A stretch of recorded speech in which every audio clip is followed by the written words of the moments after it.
जय श्री कृष्णा। मैं हूँ आपकी अपनी सहेली। आज मैं आपको शीतला माता की कहानी सुनाने वाली हूँ। मेरे चैनल को सब्सक्राइब करें, मेरी वीडियो को लाइक करें, शेयर करें। पुराने समय की बात है, शीतला माता धरती पर भ्रमण करने के लिए आई। वह रावला के बाहर से होकर निकल रही थी। रावला में कोई भी अक्ता के नियमों का पालन नहीं करता था। वहाँ पर उसके ऊपर उबलता हुआ पानी फेंका गया। उसका पूरा शरीर जलने लगा।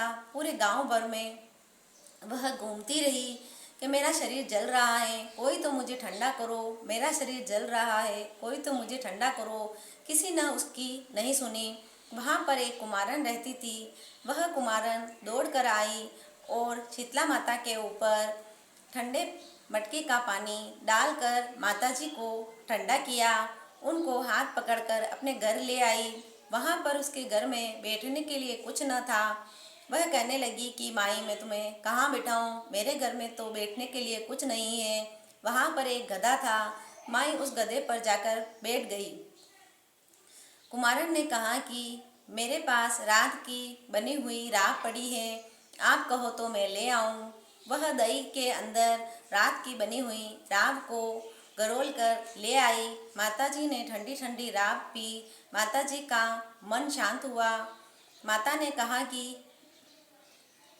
मेरे बाल गीले हैं, बेटी तुम मेरे बालों को खोल दो, इन्हें सुखा दो।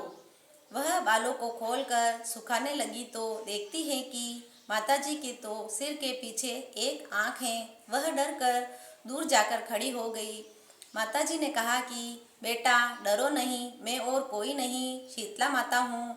मैं तुम्हारे नगर में भ्रमण के लिए आई थी, लेकिन रावला में कोई भी अक्ता के नियमों का पालन नहीं करता। वहाँ पर मेरे ऊपर उबलते हुआ पानी डाला गया और पूरे गांव में मैं घूमती रही, किसी ने भी मुझे ठंडा नहीं किया।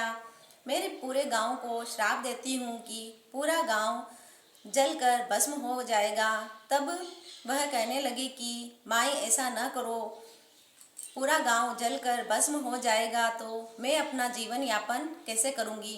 तब माई कहने लगी कि बेटा तुम डरो नहीं, तुमने मुझे ठंडा किया है, तुम्हारा घर नहीं जलेगा, तुम्हारे घर में अन्न धन लक्ष्मी का वास होगा, पूरे परिवार में मिठास होगी और ठंडक रहेगी। तब वह कहने लगी कि माई अगर ऐसा होगा तो पूरा गांव तो मुझे धुतकारेगा, पूरा गांव तो जल गया और मेरा गांव कैसे बच गया। तब माई कहने लगी कि तुम सब लोगों से कह देना कि मैं आई थी और किसी ने भी मुझे ठंडा नहीं किया, इसी कारण मेरे पूरे गांव को श्राप दिया है। आधी रात हुई, पूरा गांव जलने लगा। सारे गांव के लोग जान बचाकर भाग खड़े हुए। सभी लोग देखते हैं कि पूरा गांव तो जल रहा है, लेकिन एक कुमारन का गांव ही बचा हुआ है। सभी लोग कुमारन को गालियां देने लगे, ये तो चुड़ैल है, ढाकन है, इसी ने ही कुछ किया है। पूरा गांव तो जल रहा है, लेकिन इसका घर कैसे बच गया। तब वह कहने लगी कि मैं कोई चुड़ैलन नहीं, मैं तो तुम्हारी तरह ही एक इंसान हूँ। कल ही शीतला माता आई थी। वह रावला के बाहर होकर निकल रही थी। रावला में कोई अक्ता के नियमों का पालन नहीं करता। वहाँ पर उनके ऊपर उबलता हुआ पानी फेंका गया, जिससे उनका शरीर पूरा जल गया। वह पूरे गांव में घूमती रही, लेकिन उनको किसी ने ठंडा नहीं किया। मैंने उनके ऊपर मटके का ठंडा पानी डाला और उन्हें रात की बनी हुई राख खिलाई।